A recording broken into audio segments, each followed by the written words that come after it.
Good morning, everyone. It is Monday morning, time for Motivational Monday. My name is Pastor Christopher Donnell here at Urbana United Methodist Church, and wishing you a great start to your week, and that the Lord would bless you and you would see those blessings and then be able to return them to Him and to others.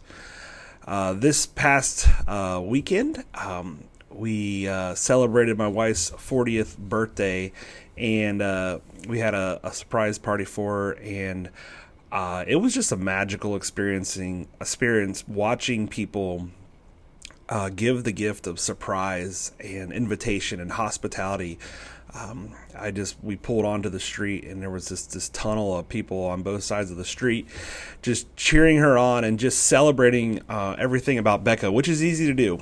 She's an amazing woman.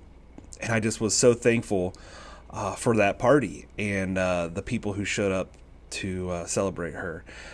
Also on Saturday at Men's Group, we read Luke chapter 15, and that's the story of the parable of the lost sheep.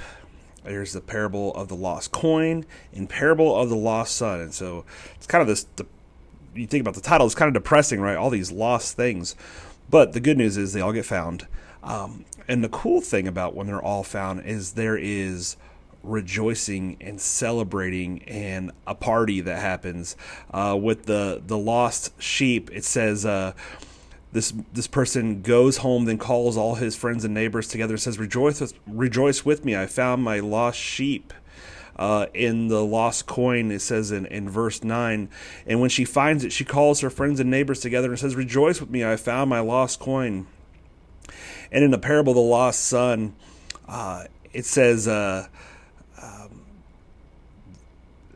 the father said to the servants, quick, bring the best robe and put it on him. Put a ring on his finger, put sandals on his feet. Bring the fattened calf and kill it. Let's have a feast and celebrate. For this son of mine was dead and is alive again, and he was lost and is found. So they began to celebrate. And I just think as followers of Jesus, we have to be really good at celebrating people. Celebrating when people have wins in their life, celebrating people when they have milestones, when they've had years of faithfulness, when lost things become found, when there's growth in someone's life. We should be like the expert party planners. I mean, that's what I think heaven is going to be like, is this rejoicing celebration party of all of creation being established in Jesus and made new and being found in Him. And that is the invitation that we have to do for others, to celebrate, to rejoice. I think it's so easy to pick people apart and to tear people down and to really just judge them harshly and say, I wouldn't do it that way, or I would.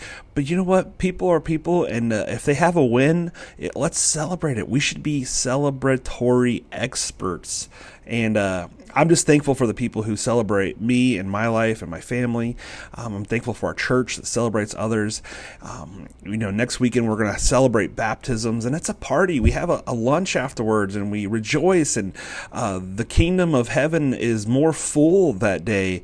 Hell is less empty, and God is doing a new work. So let's celebrate. Let's rejoice when the lost come home, when we find what was gone is back, and we are invited to give that to others. So this week, find someone to celebrate, find some way to rejoice, find some way to have a party for someone, and don't keep it to yourself. Invite more people to be a part of it.